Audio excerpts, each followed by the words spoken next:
먼저 지금까지의 바울의 여정을 잠깐 스케치한 후에 오늘 주제인 주 예수의 이름을 위하여 그리고 주의 뜻대로 이 두 주제로 곧바로 들어가 보겠습니다. 자막을 좀 보여주시면 바울의 3차 전도 여행, 바울은 지금 예루살렘으로 가고 있습니다. 그래서 밀레도를 떠나서 오늘 본문에 보면 참 지명이 많이 나오죠. 다 기억하기도 어려웠던 지명들인데 고스, 로도, 이제 바다라로 가서 바다라에서 배를 갈아탄 후에 두로로 이제 드디어 가게 됩니다. 두로와 시돈 여러분 기억하실 거예요. 그 다음엔 돌레마이, 가이사랴, 이제 예루살렘으로 들어가는데 지도를 보시면 조금 더 그 어느 방향으로 가고 있는지 여러분 이해가 쉬우실 것 같아요.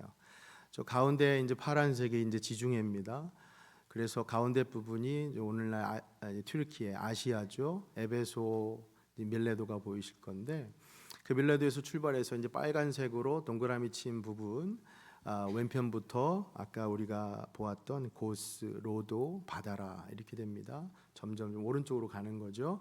그 바다라에서 이제 큰 배로 갈아타고 긴 화살표, 저게 이제 백길입니다. 그 방향으로 가다 보니까 구부로 이제 오늘날 사이프러스죠.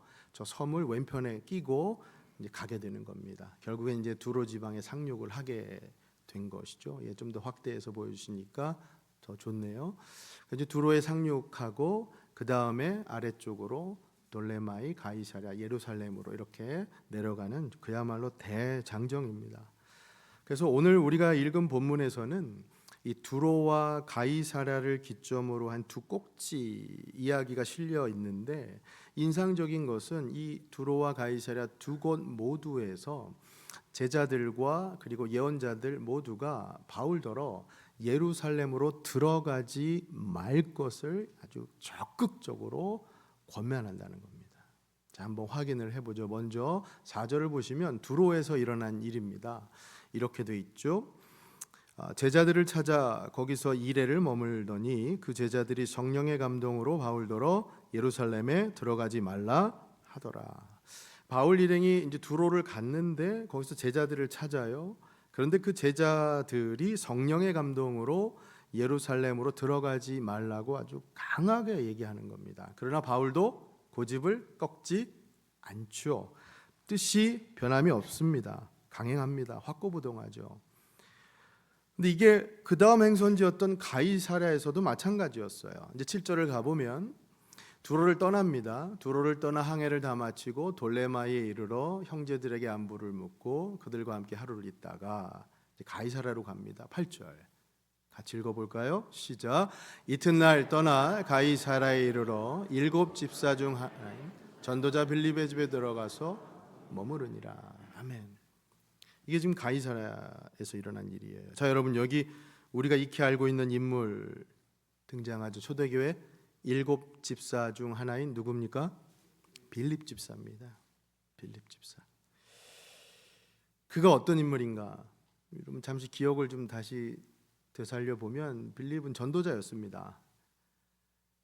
에티오피아 내시에게 복음을 전했고 또 사마리아 성 가서 복음을 전했고 그 이후에 여기 가이사랴에 와서 정착해서 공동체를 지금 이끌고 있었던 것이죠. 그러니까 시기를 계산해 보면 그때부터 대략 20년, 그동안 20년이 흘렀습니다. 20년. 강산이 한 번도 아니고 두 번 바뀌었어요. 정말 긴 시간이죠. 여러분 미국 오신 지 얼마나 되셨나요? 20년 넘으셨나요? 제가 경험해 보니까 10년 정도 되면 내가 미국에서 살았다라고 어디 가서 얘기를 할 정도가 안 되더라고요. 그런데 제가 20년 넘다 보니까 이제 어디 가서 조금 명함은 내밀 수 있는 정도가 된 것 같아요. 근데 보세요. 지난 20년 동안 빌립이 여기서 얼마나 많은 생활 또 변화를 경험했을까. 바울도 마찬가지입니다. 바울 참 많이 변했죠. 예수 믿는 사람들 쫓아가서 어떻게 하든 죽이려고 했던 살인자 핍박자에서 이제는 예수 믿는 사람으로 어떻게든 사람들을 바꿔보려고 자기 목숨까지 거는 복음 전도자로 탈바꿈합니다. 20년 동안 많이 변했죠. 그러니 여러분 여기 빌립과 바울의 만남은 이건 엄청난 굉장한 만남이에요. 왜? 말 그대로 원수가 친구 되어 만나는 만남입니다. 여러분, 빌립에게 있어서 바울이 어떤 존재였느냐? 20년 전 자신처럼 7 집사 중 하나였던 누구를 바울이 죽였습니까? 돌을 던져서 스데반 집사를 죽였잖아요. 그러니까 지금 그 스데반을 죽이면서 자신도 죽이기 위해 혈안이 되었던 사람이 바로 바울이에요. 원수죠. 근데 지금은 어떻게 돼요? 마치 찬송가 가사처럼 죄인도 원수도 친구로 변해서 만난 만남이라는 거예요. 사랑하는 여러분, 이것이 바로 복음의 능력인 줄로 믿습니다. 여러분 생각해 보세요. 만약 복음이 없었다면 이들은 평생 왼수예요. 원수로만 살았을 그 트라우마 때문에 2번 다시 또 보고 싶었겠어요? 도망만 다녔죠. 안 보고 싶었겠죠. 그러나 복음 때문에 그들이 친구로 변합니다. 바라기는 부디 그런 복음의 능력이 여러분 삶 가운데도 늘 경험되어질 수 있기를 예수님의 이름으로 축복합니다. 바라기는 부디 그런 복음의 능력이 우리 임마누엘 교회에도, 권사회에도, 재직회에도, 당회에도,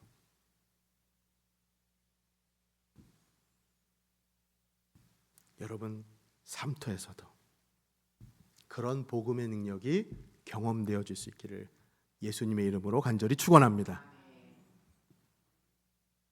자, 그다음 빌립에게 딸이 넷이 있었어요. 근데 재밌는 게 모두 결혼을 안 한 상태로 이 처녀로 예언한다고 돼 있었죠. 근데 아가보라고 하는 예언자가 빌립을 찾아와서 그 일행을 찾아와서 바울에게 예루살렘을 가지 말라고 만류하는 그 장면이 나오죠. 자, 10절 말씀을 한번 보십시오. 여러 날 머물러 있던 이 가이사랴예요. 아가보라는 한 선지자가 유대로부터 내려옵니다. 11절 시작. 우리에게 와서 바울의 띠를 가져다가 자기 수족을 잡아매고 말하기를 성령이 말씀하시되 예루살렘에서 유대인들이 이같이 이 띠 임자를 결박하여 이방인의 손에 넘겨주리라 하거늘. 아멘. 자, 이 아가보의 예언, 제가 이걸 좀 쉐어할게요. 여러분 혹시 국기 있잖아요. 국기, 내셔널 플래그, 국기를 불태워 보신 적 있으세요? 국기를 불태운다는 건 보통 어디서 하죠? 시위하거나 데모할 때 하죠. 그럼 직접 안 해보셨다 할지라도 혹시 국기를 불태우시는 장면을 목격해 보신 적은 있으실 거예요. TV나 뭐 뉴스를 통해서. 제가 이제 탐 라이트라고 하는 신학자의 책을 읽다가 얻은 인사이트인데, 여러분이 국기를 불태운다라는 게 어떤 의미입니까? 이게 상징성이 있잖아요. 내가 그 나라를 반대하고 적대한다는 얘기잖아요. 그러나 반대로 우리 스포츠 스타들이 많이 하지만 만약에 이 국기를 자기 몸에 이렇게 두르고 심지어 이제 얼굴 같은데 바디 페인팅을 하게 되면 그건 어떤 의미죠? 내가 우리 이 나라를 지지하고 응원한다는 얘기잖아요. 이게 상징적인 행위죠. 이런 포인트가 이겁니다. 상징적인 행위. 아가보의 예언은 행위를 통해서 예언하는 행위 예언이었어요. 그러다 보니까 그냥 말로만 하는 예언보다는 그 임팩트가 엄청 훨씬 더 컸죠.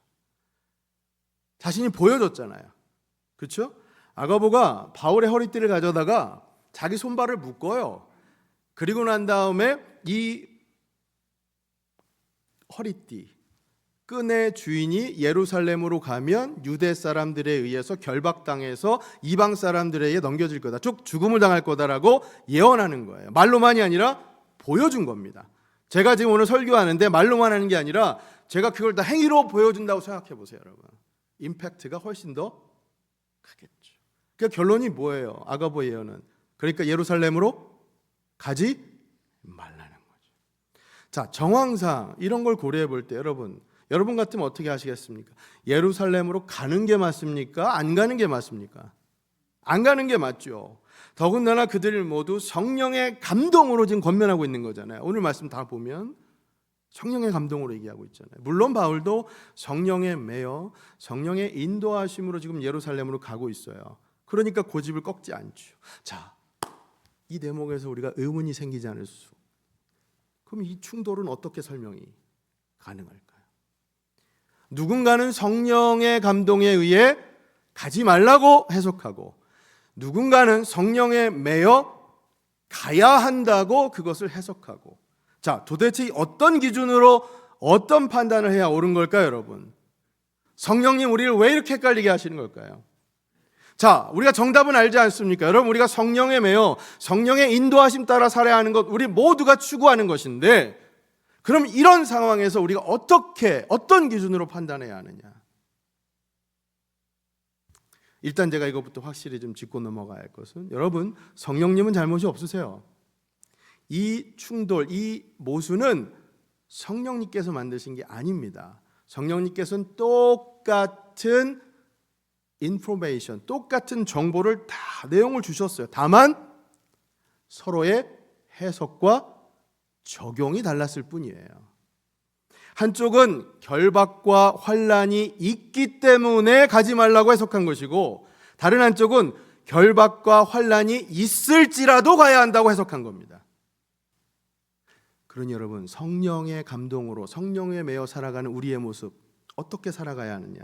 오늘 우리가 집중하려고 하는 포인트가 바로 이 대목이에요. 과연 똑같은 성령의 인도하심을 따라 살아가는 우리는 예루살렘으로 가야 합니까? 말아야 합니까? 바울의 동기, 그 예루살렘으로 가려고 했던 바울의 동기를 통해 우리가 배울 수 있어야 한다는 거죠. 우리도 그걸 알아야 우리 인생에서도 어떻게 해야 할지 그 기준점을 잡을 수 있지 않겠습니까? 결론적으로 그 기준점이 무엇이냐, 두 가지. 오늘 설교 제목에서처럼, 하나는 주 예수의 이름을 위하여, 그리고 다른 하나는 주 뜻대로. 이 두 가지를 이제 집중해서 말씀 나누도록 하겠습니다. 오늘 설교는 길지 않아요, 여러분. 강해 설교라기보다는 아마 간증 설교가 될 수도 있을 것 같아요. 자, 왜 그런지는 아마 설교 끝에 여러분 이해하실 것 같고요. 첫 번째부터 봅니다. 첫 번째 포인트는 주 예수의 이름을 위하여. 주 예수의 이름입니다. 바울은 예수님의 이름을 위하여 자신은 죽을 것도 각오한다고 결의를 다지고 있어요. 13절 말씀 한번 읽어볼까요? 시작. 바울이 대답하되 여러분이 어찌하여 울어 내 마음을 상하게 하느냐? 나는 주 예수의 이름을 위하여 결박당할 뿐 아니라 예루살렘에서 죽을 것도 각오하였노라. 아멘. 예수의 이름을 위하여. 이름. 여러분 혹시 지금까지 살면서 이름 때문에 실수해 보신 적 있으세요? 제가 한 번은 그동안 수년을 같이 알고 지내온 목사님, 제가 형님처럼 여기는, 그리고 저한테 제 멘토로 여기는 목사님 오랜만에 만나서 너무 반가워서 이제 식사 교제할 그런 때가 있었는데, 이분께서 저한테 식사 기도를 부탁하시는 거예요. 그래서 기도를 하려고 하는데 목사님 이름이 생각이 안 나요. 여러분, 목사한테 있어서 기도하는데 앞에 계신 성도님 이름이 생각 안 나는 것만큼 당황스러운 그런 때가 없어요. 일단 우는 뗐어요. 사랑하는 누구누구 목사님 얘기해야 되는데, 사랑하는 생각이 안 나서 5초를 흘렀어요. 그 5초가 5시간처럼 느껴졌어요. 진짜 김씨인지 이씨인지 성도 생각 안 나요. 여러분, 저 딱 보시면 알지만 제가 아직 그런 정도 나이는 아니잖아요. 근데 이상하게 그날은 그냥 백지가 됐어요. 그 다음부터는 제가 누굴 만나면 기도해야 될 것 같다 그러면 항상 이름을 3번씩 부르고 들어갑니다. 여러분, 이름이라고 하는 거, 제가 이 실수를 하고 나니까 이름이라는 것이 더더욱 그 사람의 전부라는 생각이 확고해졌어요. 왜? 내가 이름 까먹으니까 그 사람 전부를 잃어버린 것 같은 경험을 하는 거예요. 이름 안에 여러분 다 아시잖아요. 정체성, 본질 다 담겨 있잖아요. 그 이름 안에 누구라고. 근데 그 이름 몰라주면 어떻게 되는 겁니까? 그 사람 전부를 몰라주는 꼴이 되는 거예요. 그 이름이라고 하는 거 여러분 생각하면 생각할수록 하나님의 정말 오묘한 창조이신 것 같아요. 만약에 오늘 예배 끝나고 제가 여러분 한 분 한 분 인사하는데 저한테 오셔서 한 분이 목사님 저 모르시겠어요 하는데 생각 안 나면 이것만큼 여러분 당황스러운 때가 어디 있겠어요. 그렇잖아요. 그러니까 누군가의 이름에는 그 이름에 걸맞는 우리가 그분에게 무언가를 기대하고 그분이 해줄 수 있겠다라고 하는 소망까지도 담겨 있잖아요. 아, 그 사람 그 이름 하면 해주시겠지. 하나님의 이름이 특별히 그렇잖아요. 아, 하나님 해주시겠지. 여러분 다 그동안 숱한 설교와 성경 공부를 통해 들으셨겠지만 하나님 이름에는 그 안에 정체성, 본질, 우리와의 관계, 생명, 능력 다 담겨 있습니다. 아마 사도행전 지금 이제 1장부터 저희가 21장까지 왔지만 사도행전 지금 강의하면서 가장 첫 번째로 예수님의 이름이 드러난 대목 사건이 어딘가 제 생각으로는 사도행전 3장에 사도 베드로가 성전 미문에 앉은 안진뱅이를 바라보고 주시하면서 일으켰을 때 그가 한 말 6절 뭐라고 얘기합니까? 은과 금은 내게 없거니와 내게 있는 이곳으로 내게 주노니 나사렛 예수 그리스도의 이름으로 일어나 걸으라. 사랑하는 여러분, 예수 그리스도의 이름에 능력이 있는 줄로 믿습니다. 누구든지 예수 그리스도를 믿으면 그 이름을 부르면 구원을 얻는 줄로 믿습니다. 그러니까 우리가 그렇게 주님의 이름을 부를 수 있는 이유, 아니 불러야 하는 이유가 무엇이냐? 그것은 주님의 이름에 능력이 있기 때문에. 주님의 이름에 능력이 있다는 것은 그 이름, 바로 예수님이 능력이 있으시기 때문에 우리 주님께서 우리를 치유하시고 회복시켜 주시고 세임 주시고 구원시켜 주시고 그래서 우리를 날마다 돌보아 주실 것이기 때문에. 그러니 사랑하는 여러분, 첫 번째 원칙이 뭐라고요? 주 예수의 이름을 위하여. 다시 말해 주 예수님을 위하여. 그렇게 살아가는, 그렇게 결정하는 여러분 인생 가운데 그걸 항상 최우선 원칙으로 놓고 여러분 삶을 살아가시기를 예수님의 이름으로 간절히 축원합니다. 아멘. 이게 첫 번째 원칙이라는 거죠. 자, 두 번째 포인트는 주의 주의 뜻대로 이루어지길 바라는 자세입니다. 자, 14절 말씀, 14절을 이번엔 같이 한번 읽어보죠. 시작. 그가 권함을 받지 아니하므로 우리가 주의 뜻대로 이루어지다 하고 그쳤노라. 아멘. 바울이 권면하는 걸 듣지 않아요. 그러니까 모두가 어떻게 합니까? 우리가라고 하는 거기 있던 모든 사람들이 누가를 포함해서 주의 뜻대로 이루어지게 그렇게 간구하는 거죠. 바울만 아니라 이제 모든 사람들이 주의 뜻대로 이루어지길 바란 겁니다. 자, 여러분, 이 말씀 안에 우리가 주님의 뜻에 관한 중요한 인사이트 두 가지를 발견합니다. 주님의 뜻. 첫 번째, 주님의 뜻에 관한 교훈 첫 번째는 선입견을 버려라. 한번 따라해 주세요. 선입견을 버려라. 예. 주님의 뜻이라고 하는 것을 해석할 때 우리가 갖고 있는 선입견을 버리라는 거예요. 이 예화를 한번 다시 여러분께 나누고 싶습니다. 진재혁 목사님의 간증, 언젠가 한번 소개했죠. 한국에 이제 지구촌 교회를 담임하셨다가 지금은 케냐에서 선교사로 사역하시는 분이죠. 그래서 맨 처음엔 케냐에서 선교사로 사역하시다가 지구촌 교회에서 콜링을 받고 담임 목사로 사역하시다가 사임 후에 다시 케냐로 가신 그런 케이스입니다. 근데 이분의 이 일화를 보면 선입견을 버려야 한다라고 하는 그 포인트를 이것만큼 적절하게 설명하는 게 없는 것 같아요. 자, 이분이 자신의 설교에서 이렇게 얘기를 하셨어요. 자기가 처음 지구촌 교회에 부임했을 때 사람들이, 세상이 그렇게 자기를 보고 얘기를 하더래요.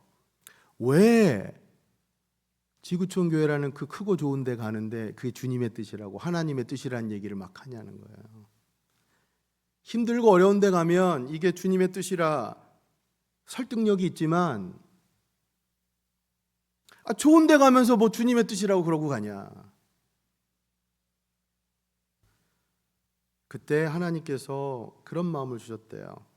내가 지금은 어떤 설명을 해도 이 사람들 주님의 뜻이라고 하는 걸 설명할 수 없겠지만 언젠가 하나님의 뜻, 주님의 뜻 이야기할 때가 있을 거다. 그러면서 자신이 처음 케냐로 처음 갔을 때 있었던 일화를 얘기하는 거예요. 어린, 초등학교도 들어가지 않은 정말 어린 아이들에게 애들을 데리고 케냐로 가야 되잖아요.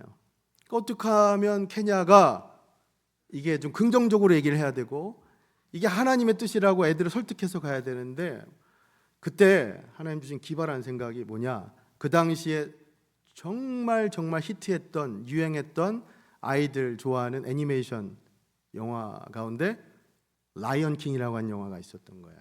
라이언 킹. 이제 그 주인공이 심바라고 하는 사자죠. 애들이 너무 그 영화를 좋아하다 보니까 다 외운 거예요. 그럴 정도로. 그래서 애들한테 물었대. 너희들 라이언 킹 심바 보고 싶어? 그러면 케냐 가면 돼. 왜냐하면 그 영화의 배경이 아프리카 케냐거든요. 그러니까 그냥 애들이 넘어간 거예요. 가겠다고. 천진난만하게. 그런데 정작 케냐로 떠나기 일주일 전에 아프리카를 가야 되니까 뭘 맞아야 됩니까, 여러분? 주사를 맞아야 되잖아요. 예방접종을 해야 되니까 이 큰 아이가 나 주사 맞기 싫다고 엉엉 울면서 케냐 안 가겠다고 확 바뀌어 버리더래요. 이걸 어떻게 하나. 그런데 그때 이 목사님 표현이 그래요. 뭐라고 말씀하시냐면, 목사가 정확하게 답하지 못할 때 주로 사용하는 교과서적인 답이 있다. 그게 뭐냐? 하나님께서 가라 그러셨기 때문에. 그렇게 얘기해. 다른 답이 떠오르지 않아서 쉽게 얘기하면 하나님 뜻이야. 그렇게 얘기를 한 거예요, 아이한테. 근데 그 다음날 큰 아이가 자기보다 어린 동생에게 너 우리가 왜 케냐로 가는지 알아?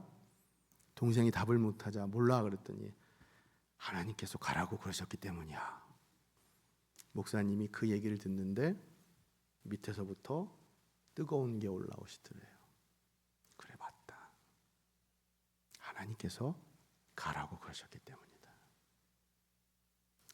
그러면서 지구촌 교회 이 사임하는 고별 설교를 하실 때 이렇게 마지막을 덧붙이세요. 저는 이 마지막이 굉장히 강력한 여운을 남겨서 하나님 뜻에 관한, 그래서 여러분께 소개하고 싶었던 건데, 처음 지구촌 교회로 부임할 때 이게 하나님의 뜻이라고 이야기하는 게 너무 힘들었던 그 순간. 왜? 좋은 데로 간다고 생각하니까. 그런데 이제 사임할 때 이것도 하나님이라고, 하나님의 뜻이라고 이야기할 그때를 주셨다. 왜냐하면 20년 전 내가 사역했던 케냐로 돌아가기 때문에. 왜 떠나는가? 하나님께서 가라고 하셨기 때문에. 제가 이 일화를 듣고 주님의 뜻이 무엇인가에 대한 정말 깊은 묵상을 반복해서 하게 되더라고요. 여러분, 주님의 뜻을 구하는 것은 목사와 선교사만이 아니잖아요. 여러분 모두 주님의 뜻 알기를 원하시고 주님의 뜻 따라 살아가길 원하는 거, 우리 모두가 마찬가지 아닙니까? 믿습니까? 예. 포인트는 우리가 주님의 뜻을 구한다고 할 때 나한테 좋은 길로, 평탄한 길로 열리는 것만을 우리는 주님의 뜻으로 생각할 때가 있어요. 그게 선입견이라는 거예요. 그 선입견을 버려야 한다는 것이죠. 바울 보세요, 여러분. 예루살렘으로 가야 하느냐 말아야 하느냐, 그 길이 평탄하고 좋은 길로 열리는 것으로 생각하면, 좋은 쪽으로만 생각했다면 그걸 주님의 뜻으로 알고 갈 수가 없었겠죠. 바울뿐만입니까? 그 주변에 있던 모든 바울의 일행들 모두가 우리는 주님의 뜻대로 이루어지이다. 그걸 기도할 때 그들은 모든 자신들이 갖고 있던 선입견을 다 버렸기 때문이었던 것이죠. 여러분, 제가 이 말씀 적용하면서 그래서 우리가 주님의 뜻이라고 하면 은혜 나한테 편하고 평탄한 길이라고 생각하는 그 선입견을 우리가 버리고 바라기는 부디 우리와는 비교도 안 되시는 더 높고 더 넓은 바로 주님의 관점에서, 그 주님의 관점에서 우리에게 보여주시는 그 주님의 뜻, 여러분 모두가 발견하시고 주님의 뜻에 온전히 따라 순종하며 살아가실 수 있기를 예수님의 이름으로 간절히 축원합니다. 아멘. 주님의 뜻이라고 하는 것은 우리의 선입견을 버려야 한다는 거예요. 두 번째, 그래서 주님의 뜻은 순종해야 한다는 겁니다. 이번에도 한번 따라해 주시죠. 순종하라. 예. 여러분, 주님의 뜻이라고 하면 사실 아는 것이 중요한 게 아니라 알고 난 후가, 그 다음이 중요하잖아요. 설령 내 바램과 다르더라도 그것을 이제는 어떻게 해야 합니까? 따라가야 하는 거. 왜냐하면 주님 뜻이기 때문에 쉽게 말해 순종해야 하는 게 중요하다는 거죠. 14절 말씀을 다시 한번 읽어봅니다. 14절 시작. 그가 권함을 받지 아니하므로 우리가 주의 뜻대로 이루어지라. 바울 순종했죠. 아니, 거기 있던 제자들 빌립, 누가, 아가보 모두가 주의 뜻대로 이루어지이다. 순종합니다. 여러분, 이게 중요한 묵상 포인트예요. 모두가 주의 뜻이라고 순종하지 않습니까? 여러분, 물론 순종은 부담스러울 수 있어요. 그렇다고 포기할 수 없잖아요. 주님의 뜻인데. 그럼 이걸 어떻게 우리가 이 부담스러운 거를 주님의 뜻을 받아들이고 순종할까? 제가 이렇게 좀 비유를 드려볼게요. 우리 청년분들에게 이런 설명을 했어요. 만약 우리 청년분들, 여러분들 일생일대에 정말 내가 꼭 갖고 싶은 잡, 내가 꼭 들어가고 싶은 직장이 있어요. 그리고 내가 꼭 들어가고 싶은 학교, 인터뷰가 내일 월요일에 있어요. 잡혔어요. 그러면 내가 지금 몸이 별로 컨디션이 안 좋다고, 내가 내일 다른 중요한 일이 있다고 그 인터뷰를 안 하겠습니까? 아니요. 무슨 일이 있어도 해야죠. 그걸 주님의 뜻이라고 생각해 보세요. 우리 결혼하신 분들, 장년 성도님들, 만약 여러분들 당장 내일 여러분 배우자, 저로 따지면 우리 아내가 내일 태어나신 특별한 날이시라고 하면, 생신이라고 하면, 제가 만약 내일 너무 일이 바쁘다고 저녁에 들어가지도 않고 케이크 사가지도 않고 디너의 약속을 취소해버릴 수 있을까요? 아니요. 여러분 한번 그렇게 한번 해보세요. 아마 평생 두고두고 싸움할 때마다 소환되는 그 건수를 제공하는 일을 하실 거는, 그죠? 경험담이에요. 여러분 그러지 마세요. 여러분, 제 포인트는 예루살렘으로 가는 바울의 결정이 이해가 안 된다고요? 순종이 부담스럽다고요? 아니요. 정말 중요한 분과의 약속, 정말 중요한 일, 주님의 뜻이 정말 그렇게 중요한 분의 중요한 일이라고 생각해 보세요. 다른 일은 다 둘째로 미뤄집니다. 안 그럴까요?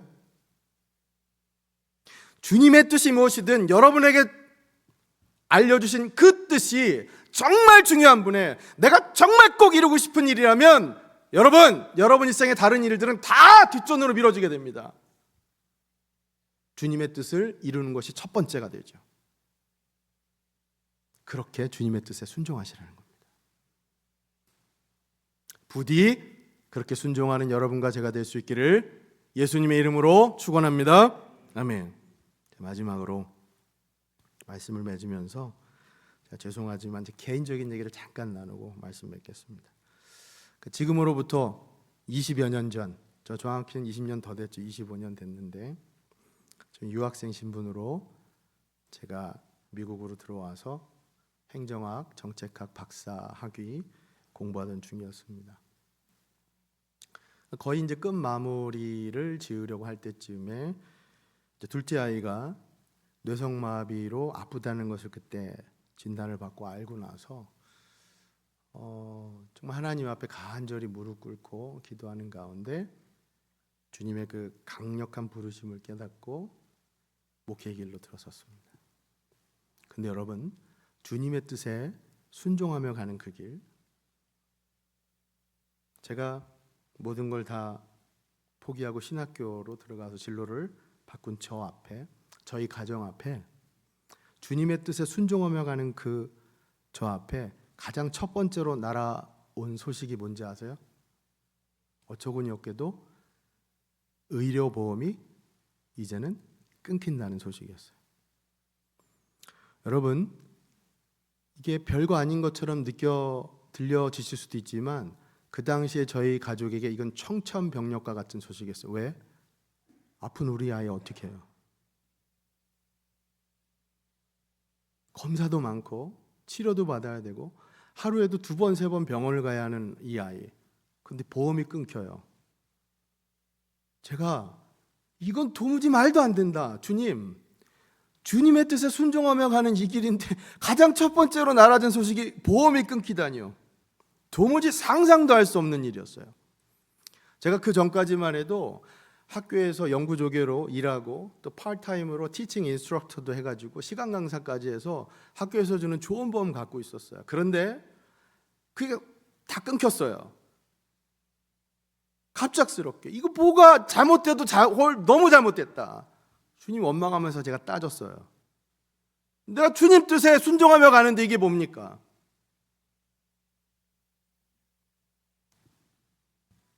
근데 여러분, 그때는 몰랐어요. 돌아보면 아주 잠깐이에요. 제가 지금 이렇게 웃으면서 얘기하지만 돌아보니까 잠깐 힘든 시간을 지나고 났더니 돕는 손길이 생기고 우리 아이 보험, 병원, 학교 다 해결됐어요. 다만